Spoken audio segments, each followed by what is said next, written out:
नं चिरांदुवार UPPL block कमिटिया गाबोन खुंगा सेथि रंजालि बैसागु बिदाय फोरबो फालिनो लाहार फाहार। चिरां जिल्ला सान्थिपुरनि सिङाव थानाय बरदांगि गामिनि जुवेल युथ क्लाब आरो लाइब्रेरि गेवलां गेलेग्रा फोथाराव 14 नं चिरांदुवार ब्लक कमिटि इउपिपिएलआ गाबोन 14 अक्ट'नि सुनिबार बारायाव खुंगा सेथि रंजालि बैसागु फोरबो फालिनो थाखाय थाम-थिम जादों। बे हाबाफारियाव मोनफ्रोमबो इउपिपिएल प्राइमारिनि दैदेनगिरि आरो रायजो राजाफोरखौ गाजा गोमजा बाहागो लानो थाखाय 14 नं इउपिपिएल ब्लकनि आफादगिरि बिरदाव मोसाहारिया फोरमायो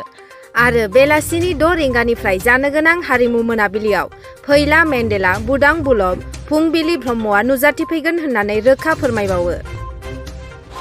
बयनिसिमबो खुलुमनाय जासिबाय। जोंहा 14 नं चिरांदुवार ब्लक कमिटि इउपिपिएल लोगोसेयैनो खुंगा सेथि रंजालि बैसागु बिदाय फोरबो खुंफुं आफादनिफ्राय दिनैहाय जोङो रायजो राजाफोरनिसिम मोनसे फोसावनो लुबैदों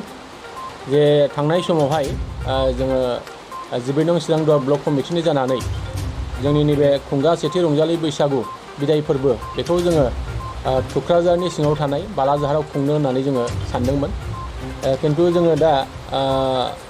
थांनाय फैनायनि जेखिनि एसे जेंनाखौ नुनानै जोङो नैबे सान्थिपुर प्राइमारिनि सिङाव थानाय नैबे बरदांगि जुवेल युथ क्लाब आरो लाइब्रेरिनि गेवलां फोथाराव जोङो फैगौ 14 मे 2022 बांला 29 बैसाग 1429 बे थारिखखालि जोङो जोंनि 14 नं चिरांदुवार ब्लक कमिटि इउपिपिएलनि बानजायनायावहाय जोङो खुंगा सेथि रंजालि बैसागु फोरबो फालिनो जोङो थांगासिनो दङ। दा बे फालिनो थांनायाव जोङो जोंनि बे ओनसोलाव गोबां हारिमु मोजां मोनग्रा बिथांमोनखौ जोङो निसय खावलायनो लुबैदों आरो खावलायनो सानदों। जों आसा खालामदों जोङो नैबे खुंगा सेथि रंजालि बैसागु बिदाय फोरबो बे बिदाय फोरबोनि हाबाफारि बायदियै जोंहा दङ फुंबिलि 9 रिंगा ब्लक कमिटि आरो खुंफुं आफादनि जा फिरफिला उरायहोनाय बे हाबाफारिखौ जोङो खालामगोन आरो जोङो फुंबिलि 9:30 रिंगा रुंसारि आरो मुंख्लंफोरनो बिबार बावनाय बे बिबार बावनायखौ जोङो बावजेन होनो सानदों मुस्रि बिस्वराम बसुमतारी बारग'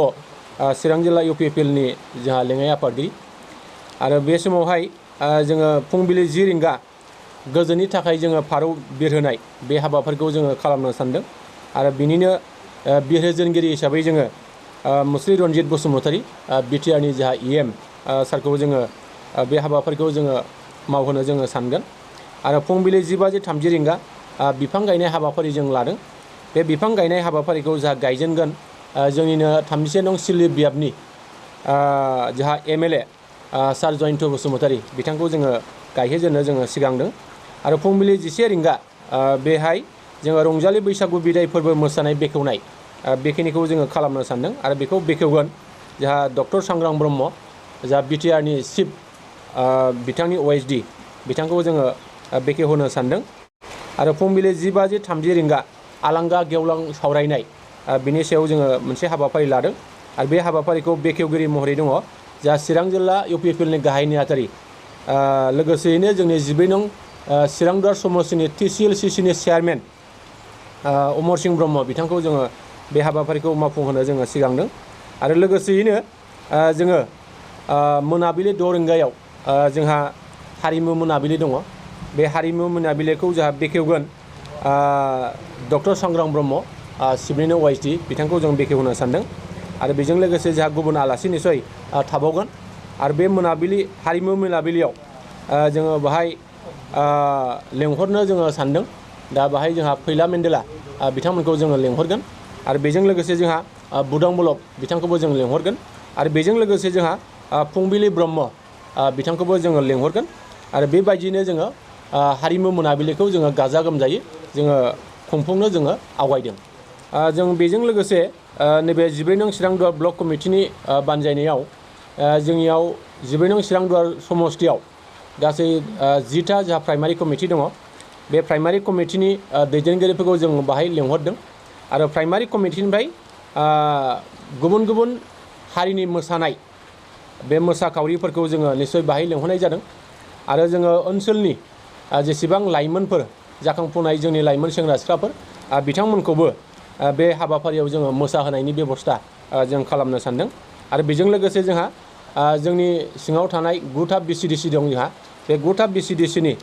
मासिगिरि लेङाइ मासिगिरि आरो सोद्रोमा बिथांमोनखौबो जों लिंहरदों आरो जोंनि बे ओनसोलाव थानाय गुबुन गुबुन हारि माहारिनि जे जोंहा आफादफोर दङ माहारियारि आफाद राजखान्थि आफाद बे आफादनि आफादगिरि नेहाथारि बिथांमोनखौबो जोङो लेंहरदों जों आसा खालामगोन आरो जोंनि बे ओनसोलाव थानाय गोबां जोंहा सानसुमै मेलेमजिबिफोर दङ दा बिथांमोनखौबो जों लेंहरदों आरो निस्सय बिथांमोनहा बाहागो लाफैगोन आङो बेखौल' खावलायनो लुबैदों जे हारिमुवा जोंनि मोनसे हारिनि सिनस्रि आरो हारिमुजोंसो जोंनि हारिखौ जोङो सिनायथि होनो हागोन बेखौ मिजिं खालामदों दा बेखायनो हारि धोरोम बासियालासे बयबो जाहाथे बाहाय लैहोर लैहोर फैनानै जाहाथे बाहागो लाफैनानै नैबे जोंनि जानो गोनां जे खुंगा सेथि रंजालि बैसागु बिदाय फोरबो बेखौ जाफुंसार होफैनो थाखाय आङो रायजो राजाफोरनिसिम गंलैयै खावलायहरनाय जाबाय। गिबि गिबियावनो मानगोनां मिडियाखौ मोजां मोनग्रा रायजो राजाफोरनिसिम आंनि अननाय आरो खुलुमनाय बावहरग्रोनाय थाबाय। दा नोंगौ जोंना चिरां 14 नं चिरां दुवारनि जे UPPLनि माखासे दैदेनगिरि बिथांमोना जयै गावसिनि सिङाव थानाय प्राइमारिफोरखौ लानानै जे जोंनि सान्थिफुरनि सिङाव थानाय बरदाङि जुवेल्स क्लाबनि जे गेवलां गेलेग्रा फोथाराव मोनसे लांदां बैसागु बिदाय फोरबो जानो थांगासिनो बियो गाबोन जागोन 14 थारिखआव। दा प्रग्राम मथे दहाय जोंहा UPPLनि जा 14 नं चिरां दुवार UPPLनि आफादगिरि बिथाङा बुंखालांबाय। दा बिथांमोना जे जोंनि जायगायाव मोनसे मोजां जे लांदां बैसागु जा बिदाय फोरबोखौ फालिनो सानदों बे जोंनि थाखाय गामिनि थाखायनो जोबोद मोजां आरो जोंनि गामिनि मानसिफ्रा बेखौ बरायदों आरो आंबो बे खुंफुं आफादनि सासे चेयारमेन जानानै आंबो बरायदों आरो मोजां मोनदों जाहाथे बे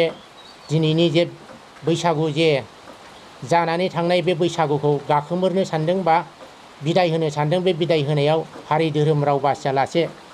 मिडियाखौ मोजां मोनग्रा रायजो राजाफोरनि सिगां फोसावनो सानदों जाहाथे बिथांमोनहा बयबो बे बिदाय फोरबो बैसागुनि लांदां मोसानायाव जाहाथे बाहागो लाफैयो आरो बाहागो लानायजों हेफाजाब होफैयो आरो जोंनि बे खावलायनायाव बाहागो लानायजों लोगोसे जाफुंसारनायखौ खालामनानै होफैयो बेखौ आं लुबैदों। दा आं बेखौनो बुंनो सानबावो जाहाथे बे खुंफुंनायनि गेजेरजों जोंनि एरियानि आरो गासैबो जाथि माहारि हारिनि जाहाथे अनलायनाय फैयो गोरोबलायनाय फैयो जाथि बासिलायनाया जाहाथे थाया आं बेखौ लुबैदों आरो बेखौ लुबैनानै जाहाथे बयबो बाहागो लायो बेखिनि आं खावलायनाय थाबाय।